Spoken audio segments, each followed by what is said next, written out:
당연하죠. 비교와 속도는 빠르게, 혜택은 빵빵하게.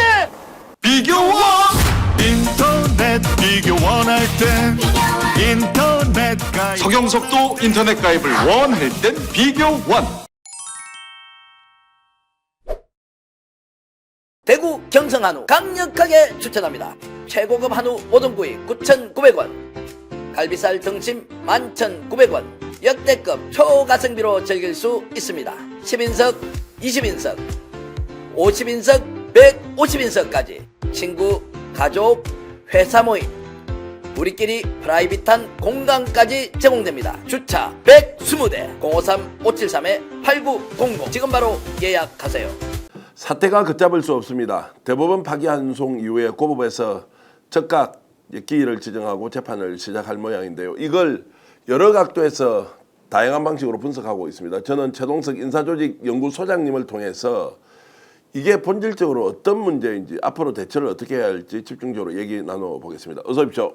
안녕하세요. 자, 오늘 좀 다급하게 시작하겠습니다. 네. 이게 지금 민주주의를 구현하고 헌법을 수호하는 차원에서 이재명을 통해서 완전히 다른 대한민국을 만든다고 하는 중에 완전히 국민들이 뒤통수를 맞아 버렸습니다. 이게 어떤 사태라고 규정하십니까?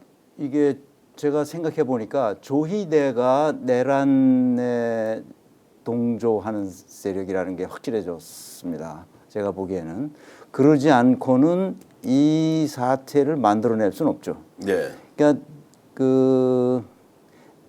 계엄 선포했을 때 대법원장으로서 자기의 의사를 표현했어야 되거든요. 일체 얘기하지 않았습니다. 네. 그것이 뭘 말하느냐? 알고 있었다는 거죠. 네. 사전에 공감하고 있었다는 거고 그렇게 해야 되겠다고 생각했던 거죠. 그러니까 윤석열이 임명한 그 대법관들이 다 이번에 찬성했지 않습니까? 사전에 알았다기보다는 이제 비상계엄이 생기고 난 뒤에 뭐 이럴 만한 상황이 있었다고 이해를 해줬다. 뭐 이 정도로 이제 이해를 그렇게 볼 수도 있죠. 예, 네. 예. 자, 그런 것이고. 저는 추측하는 거고. 예. 그러면 이제 어저께 대법원에서 저렇게 이제 10대 2로 자, 항소심 무죄를 유죄로 바꿔버렸습니다. 맞아요. 그것은 정치 또는 대선에 개입한 것이 확실하다고 이제 보시는 거고. 확실하죠. 예. 그것은 이제 우선 민주주의 체제를 거부하는 행태예요. 조희대의 행태를 보면은 왜 그렇습니까? 우선 선거는 국민이 가지고 있는 주권을 행사하는 거잖아요. 그런데 누구라도 나올 수 있는 거 아니에요. 그런데 그 한 정당에 적어도 제1당의 대통령 후보를 못 나오게 하겠다는 거 아니에요. 네. 이것은 국민의 주권을 침탈하는 행위죠. 예. 그건 매우 위중한 상태입니다. 그래서 조희대는 결코 공직에 있으면 안 되는 사람이에요. 예. 공직에 있으면 안 된다는 말은 이미 법원에 또는 국회에 인사 운영에 관한 기본 방식이 잘못됐다는 거예요. 왜 이재명이 대선 후보로 나오면 안 된다고 보는 거죠? 무서우니까요. 무서우니까. 네. 예. 그러니까 이 기득권 세력의 강고함을 보여주기 위해서라도 자기가 이번에 이재명을 제거해야 되겠다 이렇게 생각했을 가능성이 높습니다. 그런데 성공할 수 있을까요? 그 사람 쪽에서 보면. 성공 최대한 해보는 거죠. 왜냐하면 내란의 동조자니까 자기도 수사하면 다 나올 거라고 생각해요. 예. 지금 그래서 조희대도 수사해야 됩니다. 예. 수사해보면 어떤 내통이 있을 거라고요. 저 사람이 전화기를 바꾸지 않는 한 저 예. 사람 수사할 필요가 있어요. 지금 그러면 조희대가 저렇게 움직였던 것에는 배후에 누군가가 있고 있죠. 여기에 기획자가 구체적으로 활동을 했다. 그랬을 가능성이 높죠. 예. 그러니까 고위층에 있는 사람들은 다 연루됐을 거라고 봅니다. 예. 이 계엄에. 자, 그러면 이재명이 무섭다라고 하는 것은 자기들이 빼앗길 것이 있다. 그렇죠. 지키지 못할 것이 있다. 조희대- 구체적으로 드러나는 건 없는 것 같은데요. 조희대는 사후적으로 이재명이 정권을 잡으면 그 특검을 통해서 다 수사할 것이다. 그럼 자기도 걸릴 것이다. 이것이 무서운 거죠. 그렇다고 해서 저게 성공하지 못할 것 같은데 지금은 워낙 제가 의심병이 많아서 맞아요. 우리 뜻대로 안 될 수도 있다라고 이제 생각을 하면서 의심을 거듭하다 보면 맞아요. 성공할 수도 있습니다. 성공할 수도 있어요. 예. 뭐 지금 그 대법원장이 한 것은 위법한 행위를 한 거잖아요. 예. 규정도 위반했다는 거 아니에요. 그러니까 뭐든지 할 수 있죠. 뭐든지 할 수 왜 있다. 고등법원 쪼고 그리고 다 쪼아서 인사권을 가지고 있으니까 얼마든지 쫄 수 있거든요. 그런데 이제 법관이 법관에게 압박을 행사하는 것은 그거는 뭐 아주 중대한 법 위반임에도 불구하고 그렇게 감행할 수도 있다. 할 수 있죠. 자 그러면 우리 체계에 뭐 안 되는 게 없지 않습니까? 그러면은 대선을 치르지 못하도록 이재명 후보를 막아버릴 수 있다 이렇게 그렇죠. 우려를 하십니까? 저는 리스크 관리를 해야 된다. 리스크 관리 어떻게 해야 됩니까? 탄핵해야죠. 탄핵을 해야 한다. 야, 어제 이제- 제가 잠을 못 잤어요. 예, 예. 얘네들이 사람이 아니로구나. 예. 내가 사람이라고 생각했던 내가 잘못이다. 그렇게 생각했죠. 예. 설마 사법부까지 이렇게 됐겠느냐라는 생각을 그럼요. 했던 거 사실이죠. 그렇죠. 설마 그래도 윤석열은 내가 사람이라고 보지 않지만 예. 그래도 법관으로서 대법관을 하는 사람이 그래도 사람이겠지 이렇게 생각했단 말이죠. 근데 사람이 아닌 거예요. 저 거기에 그러면은 동참했던 10명의 대법관은 또 뭡니까? 똑같은 놈들입니다. 똑같은 놈들이다. 그럼 대법원이 썩어버렸다. 썩은 거죠. 썩었다 이렇게 우리가 단정할 수도 있습니까? 예, 아주 100% 썩은 것이 이번에 확연히 드러난 거죠. 예. 양승태는 저리 가라요. 예. 양승태는 그래도 양심이 좀 있어요. 근데 얘네들은 아예 양심이 없는 애들이에요. 그러니까 이건 제가 그래서 어제 생각한 제 생각은 사법 개혁이 없는 사법 민주화가 되지 않은 민주주의는 허구다. 네. 제가 그렇게 생각했습니다. 우리는 지금까지 검찰 개혁 반드시 한다, 검찰청 해체한다, 뭐 이렇게 가 있지 않습니까? 이제 사법부도 해체해야 됩니다. 범위 안으로 들어와 있고 그렇죠. 해체해야 한다. 대법원을 해체해야 됩니다. 대법원을 해체해야 된다. 너무 좀 많이 나간 거 아닙니까? 많이 나간 대법원을 거 어떤 아닙니까? 식으로든 개혁해야 한다. 이렇게 하는 것이 개혁하는 것이 해체하는 겁니다. 개혁하는 것이 해체하는 것이다. 지금 그대로 놔두고 어떻게 적당히 해서는 절대로 민주화될 수 없습니다. 자, 왜 사법민주화가 지금 전혀 이루어지지 않았다고 보시는지 분석을 좀 해주시죠. 우선 이건 1930년대에서부터 나오는 건데 라인홀드 니버가 쓴 책이 있어요. 굉장히 세계적인 명저인데 도덕적 인간과 비도덕적 사회라는 책이 있습니다. 1932년에 라인홀드 니버 그 신학자가 쓴 책인데 개인이 있으면 개인적으로는 다 도덕적이에요. 도덕적 인간과 비도덕적 사회라는 거거든요. 개인이 사회에 나가서 조직에 들어가서 조직의 일원이 되면 그 사람은 비도덕적인 인간으로 변해서 사회 전체가 비도덕적이 된다는 거예요. 놀랍죠. 예. 그게 1930년대에 있었던 일이에요. 예. 그런데 오늘날까지도 그 유명한 그 저서가 무슨 의미를 갖고 있는지를 우리 한국 사람들이 모른다는 거예요. 그래서 다 개인화해야 된다는 거예요. 그런데 개인화돼 있어요 지금 사법부가? 사법부가 독립돼 있잖아요. 그러니까 아무도 거기서 무슨 일이 벌어지는지 모르고 있습니다. 지금. 예. 사법부를 건드리면 안 된다고 생각하는 거예요. 예. 그런데 독일은 그 2차 세계대전 이후에 나치를 경험한 독일의 지식인들이 사법부를 완전히 다 해체했습니다.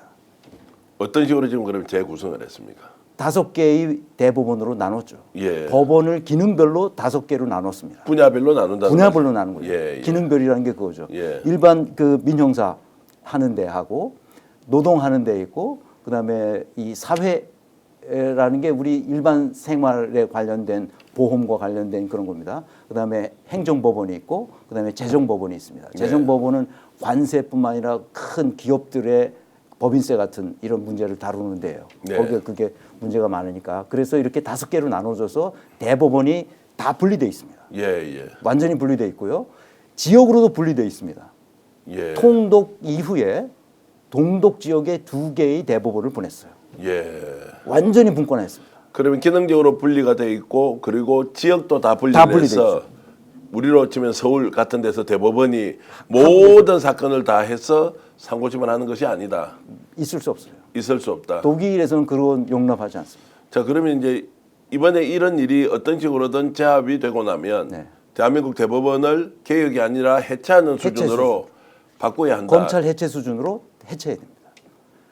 그렇게 하고 대법원의 대법관이 독일로 말하면 그 분데스리히터라고 그러는데 연방 대법원 거기에 있는 대법관이 몇 명인 줄 아세요? 330명이 넘습니다. 네. 330명. 그러니까 그리고 법원 행정처 같은 조직이 없어요. 예, 예. 그렇게 해야 됩니다. 그러면 이제 우리나라로 따지면 네. 대법관이 한 330명이 된다는 그렇죠. 것이고 우리처럼 13명 플러스 1명의 대법원장이 독식하고 그 13명을 대법원장이 임명하는 이 방식은 그렇어요. 지금처럼 저렇게 무소불위의 권한을 행사하면서 대선 후보 또는 대통령 당선자도 무너뜨릴 수 있다라는 그것도 선출되지 않은 그렇죠. 임명직 공직자가 그렇죠. 그런 행사를 할 수 있는 것은 반드시 이제 도저히 용납할 수 없는 겁니다. 용납할 수 없다. 자 그러면은 이걸 전혀 모르는 상황에서 이 사람들은 이제 법비라는 이야기도 하기도 하고 그리고 지금 사법 카르텔의 제일 우두머리다라고 하는 이들은 국민들이 저렇게 하면은 따라갈 것이라고 생각을 했을까요? 따라갈 수 있다고. 자기네가 지금까지 해온 걸 보면 예. 누구도 건드리는 사람이 없잖아요. 예, 그래서 저는 민주당이 국회가 자기 권능을 회복해야 된다는 거예요. 권능을 회복해야 한다. 예, 지금 우리 민주적 정당성, 합법적 정당성을 가지고 있는 것은 오로지 국회입니다. 예, 나머지는 다 머슴들이에요. 일꾼들이에요. 국민에게 봉사하는 사법 기능이라는 게 독일어로 얘기하면 페즈에능이라고 해서 화해의 기능을 가지고 있습니다. 항상 사회는 다툼이 있잖아요. 네. 그 다툼을 화해롭게 공정한 재판을 통해서 화해하도록 만드는 기능이 사법 기능인데 OECD 국가 중에서 최하위의 신뢰도를 가지고 있습니다. 심각하죠, 우리나라. 자, 그러면은 지금 현재도 대법원에서 파기환송했으니까 다시 고법 가서 이재명 후보가 재판을 받고 그 재판이 충실하게 이루어지도록 절차를 따르자라고 네. 하는 것은 네. 맞는 거 아닌가요? 자, 이걸 아예 무시하고 그러면 다 지금부터 다 탄핵해. 고법 판사부터 탄핵하고 대법관도 다 탄핵해. 이런 것들은 절차를 안 지키면 안 지키는 즉시 탄핵하라는 거예요. 저는 예, 항상. 왜냐하면 탄핵이라는 게 무서운 게 아니에요. 예. 탄핵이라는 게 그냥 징계 절차거든요. 예. 징계를 해버리면 되는 거예요. 예. 왜? 잘못했잖아. 예. 그런데 다시 그 헌법재판소가 다시 보내잖아요. 또 탄핵하는 겁니다. 자, 그러면은 며칠 전에 대법원에서 결정했던 저 건은 네. 자 10대 2로 파기환송이다 유죄 취지로 보냈단 말이에요. 저것은 탄핵 사유가 탄핵 사유가 되죠. 탄핵 사유가 됩니까? 아, 되죠. 어떤 근거로 됩니까? 아니 절차를 안 지켰잖아요. 규정 예. 자기네가 만들어놓은 규정을 다 어겼다고. 대법원의 내규를 그렇죠. 지키지 않고 자기가 만든 걸 자기가 어겼단 말이죠. 예, 예. 그거는 용납하면 안 되는 거죠. 용납하면- 회사에서도 그런 놈이 있으면은 당연히 징계 처분합니다. 예, 예. 그런데 뭐야 이게? 그 내규라는 것은 법이 아니고 내부 규칙이어서 그것도 지켜야죠. 그것도 지켜야 하는데 당연히 그것도 탄핵 지켜야죠. 사유로 보고 탄핵을 지켜버려야 한다. 탄핵은 그냥 징계니까. 예, 예. 징계 처분해야죠. 그러면은 또 한쪽에서는 그렇게 탄핵을 해버리면 네. 혹시라도 네. 지금 사법부의 판단을 무시하는 거 아니냐라고 해서 네. 좀 중도층 이탈이나 역풍이 불 수 있는 거 아니냐라고 이제 이야기가 또 나올 거 아니에요. 또 우리가 나오죠. 지금 뭐 패턴상 똑같은 이야기를 하고 있는 건데 그렇죠. 그렇죠.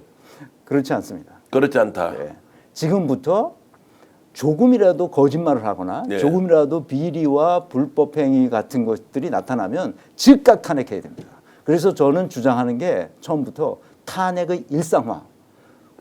국회가 자기 권능을 회복해야 됩니다. 예. 자기가 할 일을 안 하고 있어요, 지금. 자, 그런데 이제 사안의 중대성이라는 것도 법 위반과 사안의 중대성 두 가지를 이제 고려해서 심지어 한덕수도 탄핵이 됐는데 결국 헌법재판소 가서 살아서 돌아왔습니다. 네. 그런데 지금 저 한번 하는 행위를 보십시오.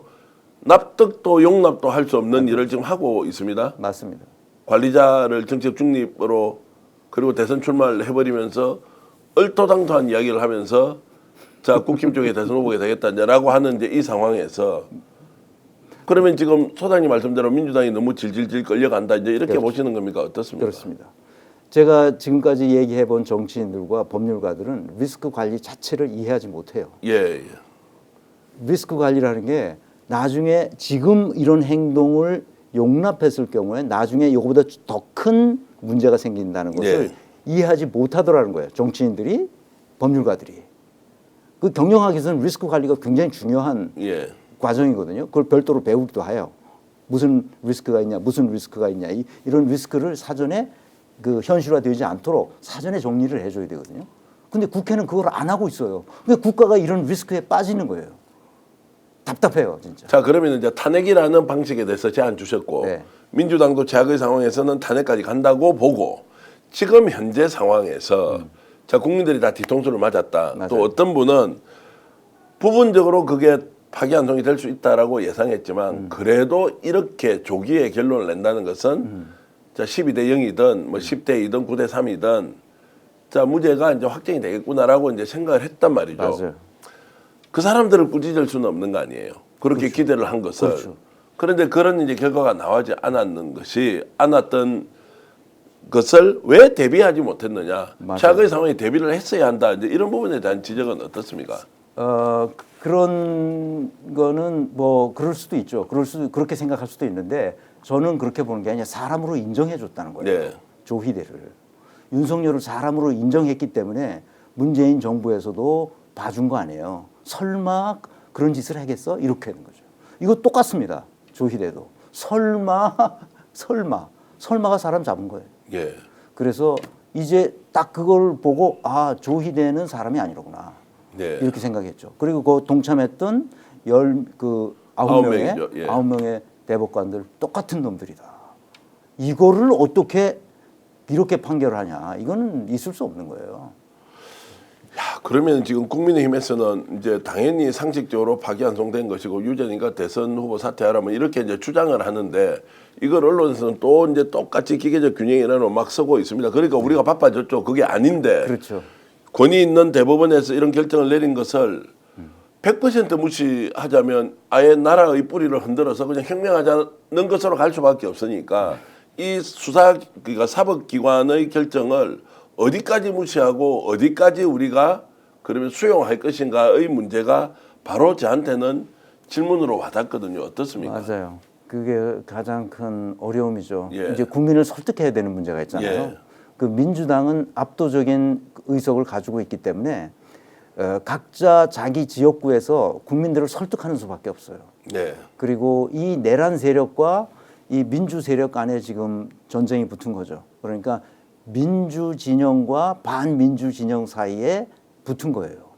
그러니까 이재명의 생애를 잘 설명하고 이거는 다 음모론자들이 또는 악마화하려고 함으로써 이익을 보는 기득권자들이 만들어낸 프레임이니까 여기서 뿌리가 벗어나야 된다는 것을 강력하게 민주당이 해야 됩니다. 자, 탄핵이 아닌 방법으로 민주당이 지금 현재 네. 준비해야 될 건 어떤 게 있습니까? 제가 보기에는 앞으로 어떻게 했다는 비전을 쫙 해줘야 됩니다. 예. 그리고 중요한 건 지금 탄핵을 빨리 해야 돼요. 조희대 해도 됩니다. 예, 예. 왜 안 합니까? 일단 조희대하고 또 말 안 듣니까 절차라 무시하고 뭐 어쩌고 저쩌고 개소리 하는 사람들 다 탄핵하면 됩니다. 나는 그래서 탄핵의 일상화.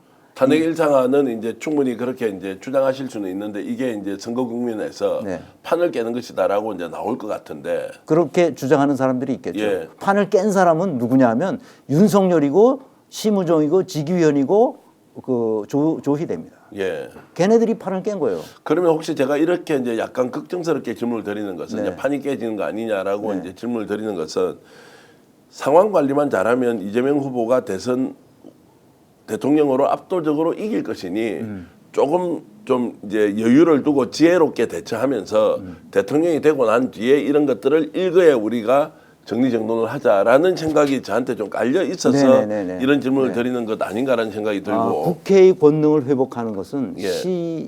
무슨 시간이 따로 있는 게 아닙니다. 지금이 기회예요. 예. 지금 이런 어려움을 당할 때 국회가 무엇을 하는 기관이라는 것을 분명하게 보여줘야 됩니다. 제가 그래서 안타깝게 생각하는 거예요. 기회를 또 놓치고 있다 얘네들이. 원론적으로 맞는 말씀이지만 네. 자 국회가 지금 최동석 소장님이 하시는 말씀을 네. 민주당이 170석이 있습니다. 네. 받아들이고 실행할 것 같습니까? 아닙니까? 실행해야 됩니다. 실행해야 하는데 그러니까 제가 매우 현실적으로 질문을 드리면 민주당이 실행을 하겠습니까? 안 하겠습니까? 안 할 것 같습니다. 그렇죠. 네. 그러면 제가 이제 지혜로운 조언이라는 측면에서 네. 우리가 특정한 정당 조직 지도자에게 원론적으로 맞는 이야기지만 현실적으로 선택할 수 없을 때 우리가 찬 또는 대안을 가지고 그 사람을 설득하는 것도 참모나 조언자 역할이다. 중요하죠. 라고 했을 때 지금 이제 민주당에게 이 탄핵이라는 카드를 바로 받아들이지 않을 경우에 어떤 이제 현실적인 지혜로운 충고나 조언이 있느냐 이 질문을 좀 드리는 겁니다. 다른 방법이 없는 것 같습니다. 제가 다른 그걸 방법이 없다. 다른 방법이 뭐 있나 이렇게 많이 생각을 했거든요. 근데 문재인 정부가 그 윤석열을 다루는 방식을 보고 대안이 없겠구나. 대안이 없겠구나. 다른 대안이 없겠구나. 그럼 차악의 상황은 어떤 일이 지금 벌어집니까? 그러니까 뭐 공직선거법이 말도 안 되는 공직선거법에 의해서 이재명이 대통령의 출마 자체를 못하거나 중도에 그만둬야 되는 상황이 벌어지겠죠. 그건 최악이죠. 자 그렇게까지 조의되는 시도할 겁니다. 시도한다. 그런데 그 법원이라는 것은 고법으로 내려온 것이 다시 상고가 되기 위해서는 법적 절차로서 절대 시간이 필요하거든요. 네. 그렇게 보면 6월 3일 이전에는 대법원에서 네. 재상고 법적 용어는 아니지만 어쨌든 상고의 최종 판단을 할 수가 없거든요. 네. 지금까지 확인된 건 그렇습니다. 그런데 그 법적으로 보장된 시간까지도 무시하고 할 수 있죠. 선고를 할 수 있다. 네. 그것까지 의심을 해야 한다. 예, 그거 의심해야죠. 고법이 그렇게 해버리면 고법이 뭐 기일 한 번, 두 번 해가지고 바로 해버리고. 자, 고법은 그렇게 했는데 그러면 이제 대법원에 올라가면 두 가지죠. 내가 이제 상고를 7일 이내에 할 수 있으니까 7일 동안 기다렸다가 하고 네. 그리고 상고하면 상고 이유서 제출 시간이 네. 20일이 있거든요. 네. 그 20일을 보장을 해야 된다고요. 법적으로. 네. 그렇게 하면 6월 3일이 무조건 넘어갑니다. 아 그래요? 근데 20일을 보장하지 않고 임의대로 상고 이유서 제출을 받지 않고 상고장을 냈는데 이걸 바로 기각을 해버릴 수 있다라는 얘기를 하는 이제 교수님도 계세요. 아. 경희대 법학전문대학원의 서부학 교수님이 그런 얘기를 하는데 그럴 수가 없다. 이거는 법 절차가 의무적으로 20일이 보장이 돼 있기 때문에. 조희대가 법 절차 지켰어요? 자 그렇게 이제 해버리니까 결국 그 논의를 하던 변호사님의 말씀은 그러면 혁명이 일어날 수밖에 없지라고 이제 하시면서 그것은 대법원에서 할 수가 없다라고 이제 얘기를 하는 겁니다. 이제 왜냐하면 이것이 제가 여러분께도 말씀을 드리지만 워낙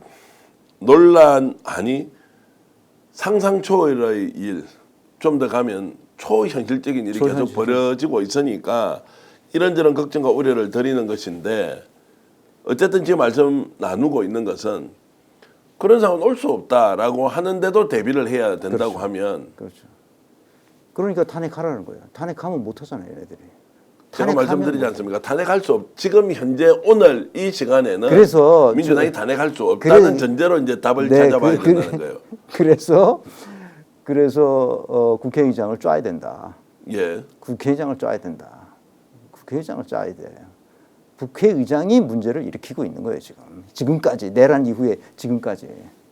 그건 어떤 근거로 하시는 말씀입니까? 아니, 탄핵할 사람들을 수두룩 닭상으로 있었는데 안 하고 있잖아요. 그거 누가 막은 건지 다 아시잖아요. 네. 친문 세력이 다 막고 있어요. 내가 계속 문재인 얘기하는데. 자, 친문 세력 문재인 또 지금 국회의장까지 이야기하면 이제 이야기가 원론적으로 옳은 말씀입니다만 이제 그렇게 가면 좀 더 복잡해질 것 같아서 다시 이제 좀 말씀을 드립니다. 인사조직론적 관점에서 지금 현재 이재명 후보는 현실적으로 탄핵을 선택할 수 없습니다. 지금은. 네. 그러면 가장 지혜롭게 이 상황을 대처하는 것은 무엇이겠느냐? 국민을 설득하는 거죠. 국민을 이제. 설득하는. 네, 이제 지금 국회의원들이 설득하는 일을 잘 안 해요. 왜냐하면 자기가 국민 위에 있다고 항상 국회의원은 그렇게 생각하잖아요. 특권이 많고. 그러니까 국민에 나가서 설득하는 것은 잘 못합니다. 그게 문제예요, 우리나라. 자, 설득의 내용이 어떤 것이어야 합니까? 그러니까 이재명이 어떤 사람이냐. 이것은 저 사람들이 기득권층이 기득권을 놓지 않기 위해서 결국은 이재명을 죽이려고 하는 이 프레임에서 우리가 벗어나야 된다는 거를 자기 신념으로 가지고 있어야 제가 말하듯이 계속 말을 할 수 있잖아요. 네. 자기 지역구에 가서라도 다 얘기하고 얼마든지 얘기할 수 있는데 그런 생각을 못 하는 겁니다. 네. 아직 속에서 이재명에 대한 그 낮추어 보는, 깔보는 업신여김 이런 것들이 저들 속에 뿌리 깊이 있습니다. 기득권 그러면 민주당이 기득권이 아닌 것처럼 보이시나요? 기득권 세력입니다. 민주당은. 예. 제가 저는 몇 명 아니지만 몇 명 만나서 얘기해 보면 네. 우리 지금 한국이 처한 이 시대 상황, 그러니까 역사 의식과 시대 정신이라고 저하고 얘기하는데요. 역사 의식도 시대 정신도 없어요. 네. 민주당 의원들 똑같습니다. 그래서 얘네들을 훈련시켜야 되는 거예요. 네. 내가 뭘 지금 이 시대에 해야 되는지를 국회의원으로서 뭘 해야 되는지를 알고 있는 사람이 몇 사람 안 된다는 거예요. 너무 답답해요. 자, 오늘 최동석 소장님의 말씀으로는 원론적으로 충분히 공감한다. 그러나 이제 세부적으로 현실적인 안이 되기 위해서는 어떤 부분을 건드리고 어떤 부분을 정리해서 이것이 구체적인 과업으로 주어질 것이냐라는 것은 여러분 숙제로 좀 남겨놓겠습니다. 탄핵이 지금 최선의 방법이고 그것이 가장 효율적이다라는 이 말씀. 그러나 현실 정치에서는 그걸 즉각적으로 받아들이기 어려운 상황, 이런 것들을 종합적으로 고려해 보면서 고법의 판단이 어떻게 가고 있는지, 대법원의 어느 시점에 다시 상고가 되는지를 지켜보도록 하겠습니다. 특별 인터뷰를 통해서 여러분들께 실시간으로 일어나는 상황 계속 공유하고 있습니다. 열심히 이 상황 저희들이 이 상황을 열심히 뒤따라가면서 여러분들께 새로운 정보 계속 이어드리겠습니다. 오늘 최동석 소장님 갑자기 이렇게 모셨는데 네. 와주셔서 진심으로 감사의 말씀드립니다. 네, 감사합니다. 예. 제가 마지막으로 탄핵이 답이다. 예. 자, 결국 탄핵이 답이다. 탄핵이 가장 빠른 길이다라는 말씀 여러분들께 전해드리면서 계속 토론 이어가겠습니다. 시청해주신 여러분 진심으로 감사의 말씀드리고요. 저희들이 하고 있는 광고 참다릉회 그리고 128만 원 최대 혜택 인터넷 비교원 필요하신 분들 연락 주시고, 특히 참다릉회는 카톡이나 네이버에서 경영포도 치시면 훨씬 더 많은 제품이 있습니다. 서비스를 믿고 회원으로 가입하고 주문해 주시면 대한민국에서 가장 값싸고 가성비 좋은 상품 함께 볼 수 있다, 이런 말씀 드리겠습니다. 시청자 여러분께 진심으로 감사의 말씀드리면서 오늘 방송 모두 마치겠습니다. 고맙습니다. 감사합니다. 당연하죠. 비교와 속도는 빠르게, 혜택은 빵빵하게. 비교와 인터넷 비교 원할 땐 인터넷 가입, 성형석도 인터넷 가입을 원할 땐 비교원.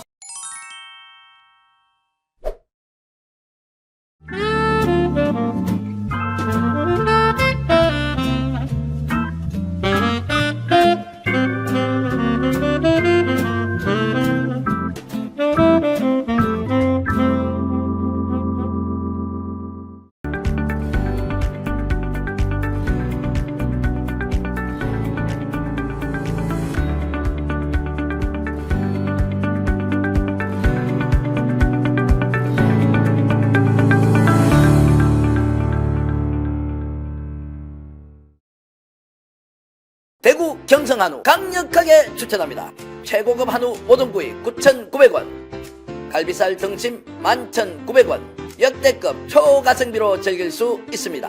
10인석, 20인석, 50인석, 150인석까지 친구, 가족, 회사 모임, 우리끼리 프라이빗한 공간까지 제공됩니다. 주차 120대 053-573-8900 지금 바로 예약하세요.